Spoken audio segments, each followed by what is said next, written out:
começando mais um Bem Viver, nossa prosa semanal sobre alimentação saudável, agroecologia, saúde popular e cultura. Tudo isso faz parte de uma proposta para um mundo mais justo, com dignidade humana e respeito pela natureza. E por aqui você vai conhecer iniciativas em todo o Brasil que mostram que essa revolução é possível.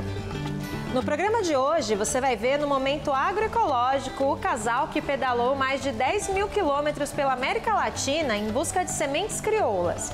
O Alimenta Saúde mostra o jeito certo de consumir o óleo de coco. E no Comida de Verdade, a Letícia Massula ensina uma pasta deliciosa com um dos alimentos mais importantes da cultura alimentar brasileira.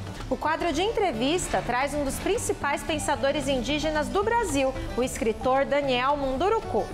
Viagem à pré-história. No Mosaico Cultural você vai conhecer os sítios arqueológicos que podem gerar renda para famílias assentadas no sertão alagoano. Então fica com a gente que o Bem Viver está só começando. O agronegócio, além de degradar a terra e as águas, ainda diminui a diversidade dos alimentos que a gente consome. Para ir contra essa corrente, o trabalho de coleta, troca e armazenamento de sementes é fundamental. Então vamos saber mais sobre os bancos de sementes no Momento Agroecológico e, de quebra, conhecer a história de um casal que pedalou mais de 10 mil quilômetros em busca de sementes crioulas.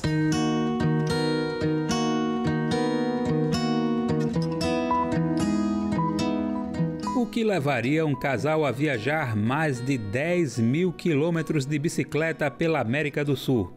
No início da década de 90, Manuel Inácio e Ivânia de Alencar saíram do interior cearense em busca de um sonho em comum: resgatar e compartilhar sementes crioulas. A saga virou filme, lançado em 2011. Lá vamos de bicicleta em comunidades rurais, na campanha de resgate das sementes naturais. A decisão de pegar a estrada em países como a Argentina e o Paraguai foi tomada após o casal conquistar o direito à terra em um assentamento no município de Pentecoste. No local, logo perceberam que não conseguiriam cultivar alimentos de forma saudável, livre de transgênicos e com autonomia. Não tinha sementes para reproduzir, a gente estava dependentes do mercado. No Brasil, ainda é viva e comum a cultura de estocar e espalhar variedades crioulas entre roçados e comunidades. E os bancos ou casas de sementes são os locais onde as espécies são armazenadas para cada época de plantio.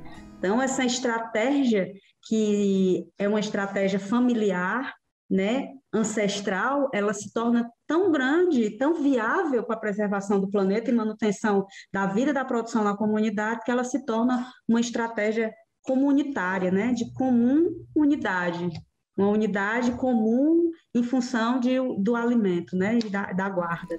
O modelo agroindustrial de produção de commodities alterou os aspectos culturais das comunidades camponesas e tradicionais. O marco dessas mudanças se deu após a Segunda Guerra Mundial e o surgimento de novos paradigmas tecnológicos para o campo. A chamada Revolução Verde é nada mais nada menos que o surgimento, mesmo assim o princípio do agronegócio. Aí some aquela coisa da cultura, do saber lidar com a terra, da agricultura. Já não é mais agricultura, agora é agronegócio. A gente vai ver que a ideia da semente como uma mercadoria, um bem que você compra numa casa agropecuária, ela é recente, muito recente na verdade, se comparado com toda a história da agricultura. Os grandes latifúndios e a pouca variedade de alimentos causam hoje a chamada erosão genética, que nada mais é que a perda de espécies tradicionais. E o processo impacta diretamente a soberania alimentar no planeta. A agricultura, à medida que ela foi montada em cima dessa ideia de grandes extensões e baixa diversidade, ela reduz também aquilo que a gente consome. O resgate, conservação e multiplicação das sementes crioulas são hoje pilares da agroecologia no Brasil. Enquanto nós plantávamos, a cultura nos alimentava o corpo e o espírito também. E esse movimento de salvamento de algo que é o princípio da vida.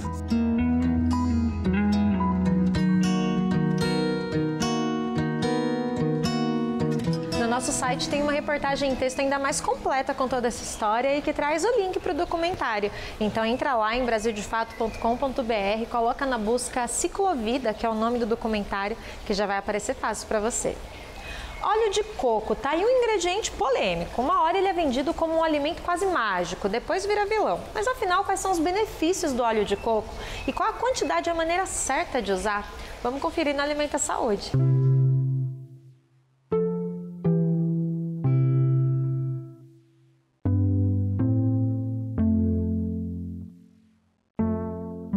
Extraído de uma fruta tropical encontrada em todo o país, o óleo de coco é cada vez mais conhecido pelos brasileiros. Em pratos salgados, ervas e temperos ajudam a disfarçar o gosto marcante do coco. Nas receitas doces é o inverso, ele ajuda a realçar o sabor. Mas na culinária a principal regra é o equilíbrio. A chefe Malu Lobo não gosta de fazer cozimentos longos usando óleo. O objetivo, não perder suas propriedades nutricionais.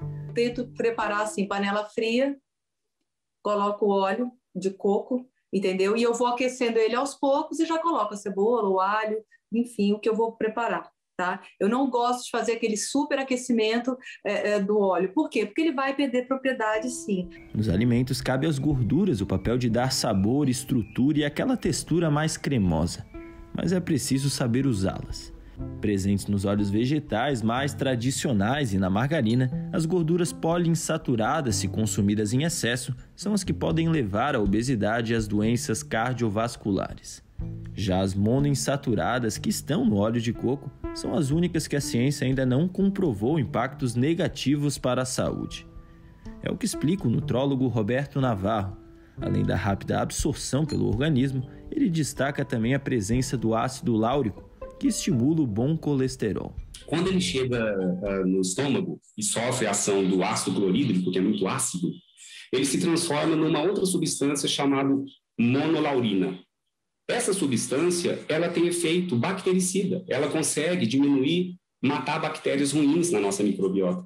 Tem efeito viricida também, ele controla o crescimento de vírus, ele tem o efeito de matar alguns vírus. E tem o efeito de diminuir o crescimento de um fungo chamado Candida albicans, que é um tipo de fungo que coloniza, às vezes, o nosso intestino. Então, ele tem efeito antifúngico, antiviral e antibacteriano. Mas é preciso tomar alguns cuidados. Na hora de comprar, é bom verificar se o óleo foi extraído a frio. É importante também consumi-lo com moderação. De uma forma geral, uma colher de sopa ao dia é o recomendado para o uso do alimento. Você vai fazendo substituições dentro de uma receita buscando uma maior saudabilidade, né? Não que esteja errado usar manteiga, mas que hoje as pessoas já têm um consumo muito alto de gordura saturada. Então nós vamos fazer uma troca por uma gordura de uma fonte melhor, uma gordura mais inteligente. Uma das receitas da Malu com óleo de coco é a maionese de abacate vegana. Uma maionese geralmente ela é feita com ovo, né, e com óleo refinado. Então a gente está trocando isso, né? Eu estou buscando uma base cremosa do abacate, trazendo uma emulsão aí com óleo de coco. A gente continua nesse clima de receita cremosa com comida de verdade. Difícil pensar num alimento que represente mais a nossa cultura alimentar brasileira que o feijão, né? Afinal, ele é nutritivo, saboroso e alimenta famílias inteiras numa panelada só. Hoje, a Letícia Massoli ensina pra gente mais um jeito de partilhar o nosso amado feijão na forma de uma pasta deliciosa com uma farofinha de bacon.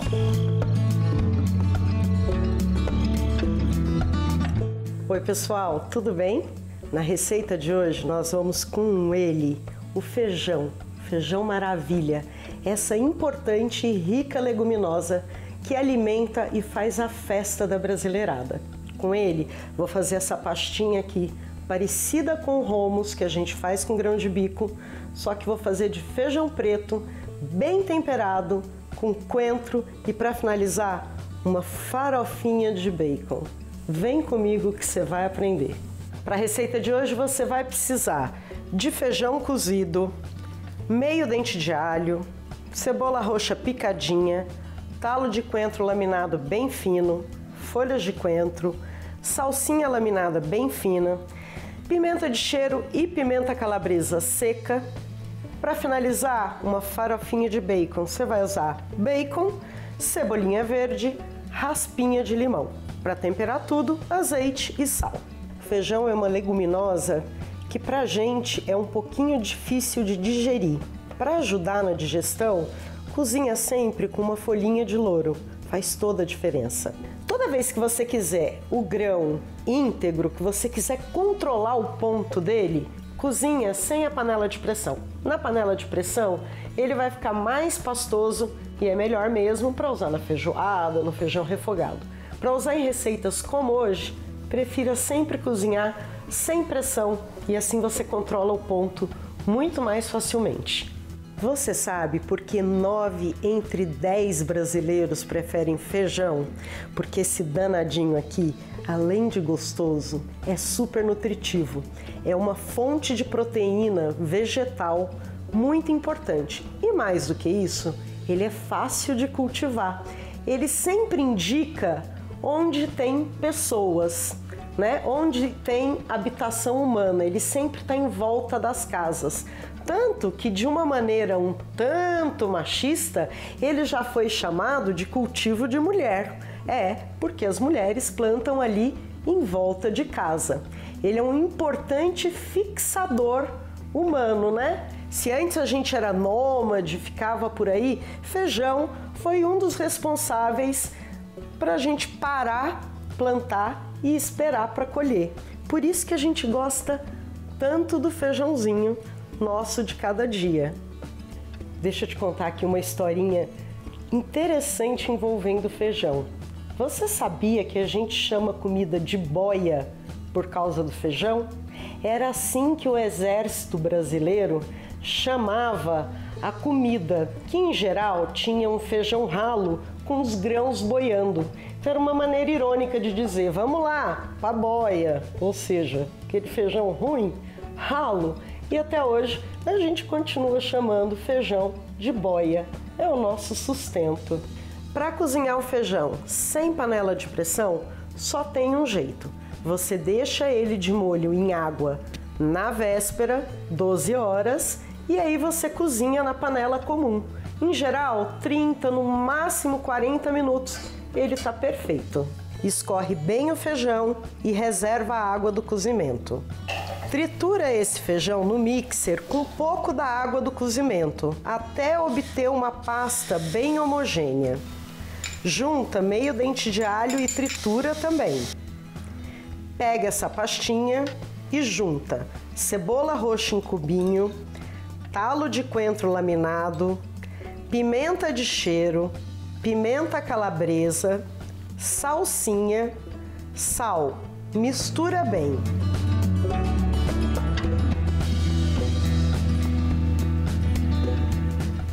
Reserva. Frita as lâminas de bacon até elas ficarem bem crocantes e douradas. Escorre bem em uma peneira de alumínio. Tritura as lâminas de bacon no mixer, formando uma farofinha.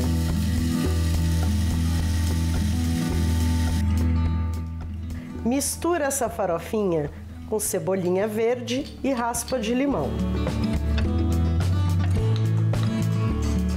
Em uma travessa, coloque a pasta de feijão, finaliza com um fio de azeite e por cima toda aquela farofinha de bacon. Coloca algumas folhinhas de coentro e um pedacinho de limão para acompanhar. É uma delícia para comer com pão. E é com esse ingrediente rico, nutritivo e tão importante para a cultura alimentar brasileira que hoje eu me despeço, na esperança de que nunca nos falte feijão no prato. Até a próxima! Obrigada, Letícia, por mais essa receita maravilhosa. E você de casa, se fizer, marca o Instagram do Brasil de Fato pra gente saber como ficou. É @Brasil de Fato. tosse é um reflexo natural do aparelho respiratório e surge como consequência de algum tipo de irritação. Nas crianças, o sintoma tem sido muito comum nesse período do ano e o que não faltam são pais levando os pequenos nos consultórios médicos cheios de preocupação.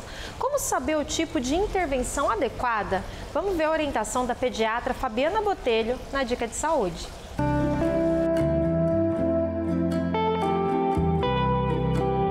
E a gente sempre pergunta o que fazer com a tosse, né? Quando que a gente tem que medicar, qual xarope, qual medicamento que eu dou. E o segredo é o seguinte, a primeira coisa para tosse, a gente está tendo muito essa tosse, é uma tosse viral. Não é em si uma tosse alérgica, é uma tosse viral, causada por vírus, tá? E todo vírus ele tem começo, meio e fim. Infelizmente, a gente fica com o coração apertado, meu Deus, mas eu tenho alguma coisa para fazer. Não, nós não temos xaropes que realmente ajudem alguma coisa na tosse para criança. A principal tratamento é inalação com soro, inalação com soro, inalação com soro e lavagem nasal, tá? São bastante inalações, incansavelmente. Fazer bastante, hidratar bastante, isso é importante. Quando a gente entra com medicação, quando a criança está cansada para respirar. E quais são os sinais de desconforto respiratório? Por exemplo, é uma criança que é um lactente sibilante, é um asmático. Então, tem tosse, chiado no peito, respiração muito ofegante, falta de ar, começar a fazer aquele buraquinho aqui na garganta para respirar, começar a abrir e fechar o narizinho para respirar, ver que a barriguinha sobe e desce muito rápido. Esses são sinais de que a criança não está bem. E outra questão que a gente entra é aquela tosse de cachorro, aquela tosse que evolui com uma laringite. A criança ficou rouca, a criança ficou afônica, ela não tem voz. Aí, às vezes, a gente precisa entrar com um anti-inflamatório, mas são casos bem específicos que a gente entra com a medicação. O principal tratamento é inalação com soro e lavagem nasal. Está na hora do nosso quadro de entrevista. Com mais de 50 livros publicados no Brasil e no exterior, Daniel Munduruku é um dos principais pensadores indígenas brasileiros. Em 2021, ele comemora 25 anos de carreira e disputa uma vaga na Academia Brasileira de Letras. Na conversa que você confere agora, Daniel Munduruku fala da luta indígena pelo bem viver e da importância de desfazer estereótipos por meio da literatura.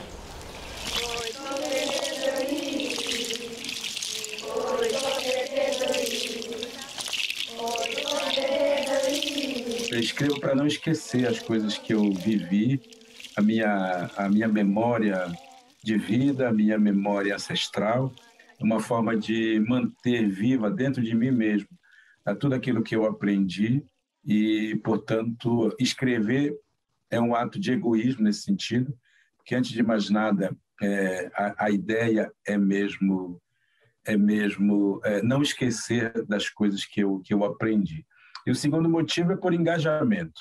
Escrevo por entender que é a minha maneira de fazer política, é a minha maneira de ajudar o Brasil a pensar o Brasil, é a minha maneira de pensar o Brasil, a pensar o Brasil que ele não conhece, né? O Brasil que foi sempre ocultado nas narrativas hegemônicas que nós sempre tivemos. E, dessa maneira, eu imagino estar contribuindo para que a sociedade brasileira volte um pouco sobre si mesma, se reconheça e possa, de fato, seguir adiante num caminho que eu acredito ser o caminho mais adequado para o Brasil, que é o caminho da felicidade. E a felicidade do Brasil está na sua diversidade.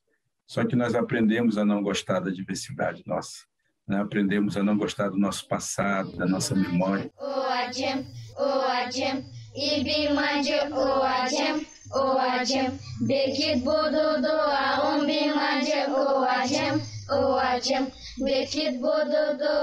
Nosso pensamento, o pensamento ocidental, ele está constantemente sendo jogado para dar soluções para um tempo que ainda vem.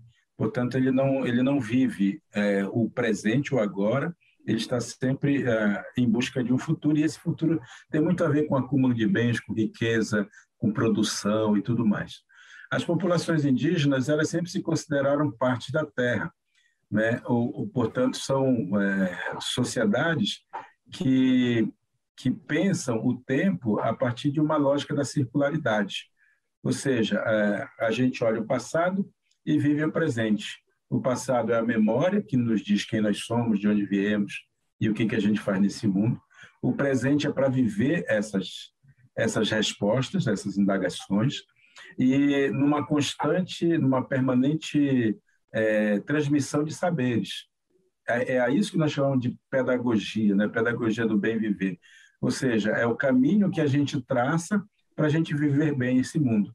Portanto, as sociedades indígenas são sociedades do coletivo, são sociedades da abundância, são sociedades da igualdade, justamente porque não criam, não educam os filhos, e aí isso é a pedagogia, não educam os filhos para disputar uns contra os outros, mas educam os filhos para que eles colaborem uns com os outros e todo mundo tenha o suficiente para viver e viver bem.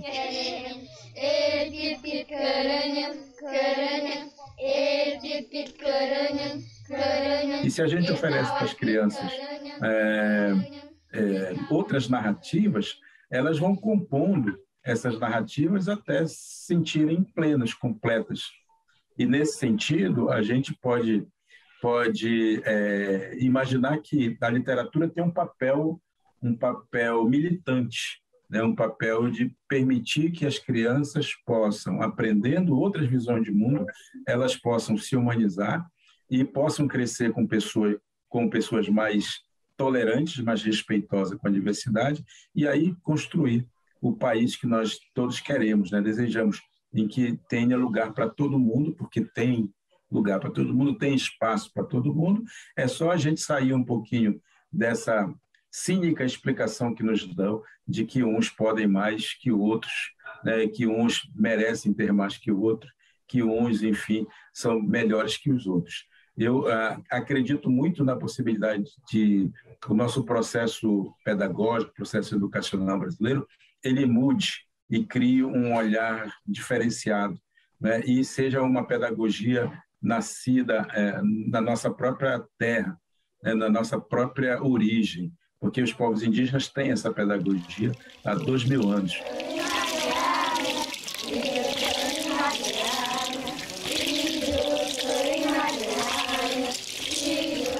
Olá, pessoal do Bem Viver. Eu sou Flávia Londres, da Articulação Nacional de Agroecologia, a ANA. Eu falo do Rio de Janeiro e eu venho convidar vocês para conhecerem um portal que a gente acabou de lançar, reunindo as memórias de todos os encontros nacionais de agroecologia, os ENAs, desde o primeiro ENA que aconteceu no Rio de Janeiro em 2002, há quase 20 anos. Lá, no endereço www.enagroecologia.org.br, você vai encontrar fotos, relatos, vídeos, painéis de facilitação gráfica e muitos outros registros desses encontros que foram verdadeiros marcos na história do movimento agroecológico brasileiro. Lá você vai poder também baixar os cadernos do 4º Encontro Nacional de Agroecologia, o 4º ENA, que aconteceu em 2018 em Belo Horizonte. São 7 cadernos contando todo o processo de mobilização que envolveu a realização do encontro. Não deixa de olhar www.enagroecologia.org.br. Obrigada, Flávia, e a todos vocês da Articulação Nacional de Agroecologia que estão sempre aqui com a gente no Bem Viver. Um abraço em nome de toda a nossa equipe.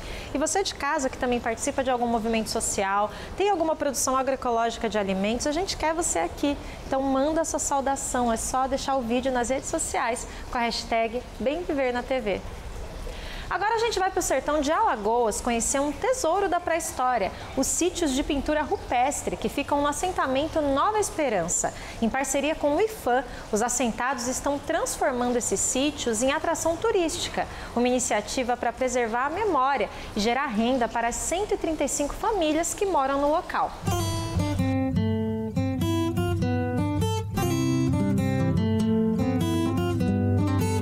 sertão de Alagoas, o município de Olho d'Água do Casado guarda paisagens exuberantes. Ali, o Rio São Francisco corre entre cânions, mas o lugar se destaca não só pela natureza. O homem também deixou marcas por lá. E agora essas pinturas de milhares de anos de idade são promessa de futuro para o assentamento Nova Esperança e as famílias que vivem ali desde 1998. Quando eu era pequena, eu ia para as cavernas brincar com os amigos e ali a gente via as gravuras ali nas pedras, mas não sabia a riqueza que a gente tinha ao redor desse assentamento. Em 2019, o IPHAN começou a desenvolver um programa junto aos assentados, com o objetivo de preservar esse patrimônio. Nós fizemos um trabalho também de prospecção, de localização de novos sítios. Então, nós tínhamos inicialmente 14 sítios arqueológicos. Hoje o assentamento conta com 43 sítios. Tem uma recorrência muito grande de pinturas geométricas que representam desenhos que a arqueologia não consegue identificar, mas são geralmente círculos concêntricos, algumas formas geométricas que se repetem também em outros sítios da região, ali do Rio São Francisco. Alguns desenhos que representam figuras humanas, outros que representam figuras de animais e de plantas. Então, há essa diversidade. Os pesquisadores ainda sabem muito pouco sobre o povo que fez esses desenhos e o que eles significam. Por isso, a preservação é tão importante. E é aí que entra o trabalho de turismo comunitário fomentado pelo IPHAN, com cursos de formação de guias e de economia criativa. A ideia é envolver todos da comunidade na cadeia do turismo. É um trabalho diário. Eu estou passando, vejo alguém bordando, fazendo um crochê, por exemplo. Nossa, você faz crochê? Faço. Nós temos um projeto na comunidade. Enfim, a gente vai envolvendo aos poucos, né, para trazer para o grupo uma equipe que trabalhe coletivamente. Além da comercialização dos artesanatos e dos doces locais, os assentados planejam montar uma estrutura completa para receber turistas. Um restaurantezinho agroecológico com alimentação toda baseada aqui no assentamento, o alface, o feijão, a abóbora, a galinha, a carne também, toda daqui do assentamento. E estamos pensando sim no futuro a gente ter um local para as pessoas repousarem. Essa cadeia de hospedagem será de forma também onde as pessoas da comunidade possam ajeitar um quarto na sua casa, para a gente não degradar e sim fazer com que seja um turismo sustentável. O turismo comunitário é a aposta para combater um problema comum por lá, o êxodo. Para isso, a valorização das pinturas rupestres começa cedo. Então, os professores de todas as disciplinas têm feito um projeto interdisciplinar para que os alunos possam conhecer os sítios arqueológicos e a importância das pinturas rupestres, tanto na teoria quanto na prática. Isso é muito importante.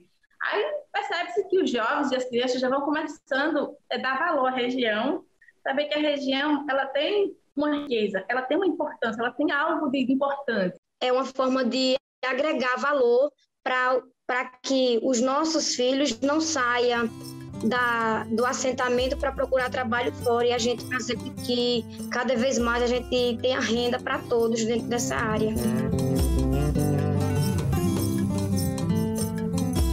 Para agendar sua visita aos sítios arqueológicos do assentamento Nova Esperança, você pode entrar no Instagram do projeto, que é Trilha Ecológica. Então o usuário é @trilha_ecológica e lá você vai encontrar um número de WhatsApp para agendar sua data. E por aqui a gente encerra mais um Bem Viver. Semana que vem a gente volta com mais um episódio inédito para você. Tem sugestão de pauta? Escreve pra gente no e-mail programa bemviver@cpmedias.org.br. E durante a semana, de segunda a sexta, você pode continuar com o Bem Viver na rádio. A programação completa está no site radiobrasildefato.com.br. Eu fico por aqui, gratidão pela tua audiência preciosa. Tchau!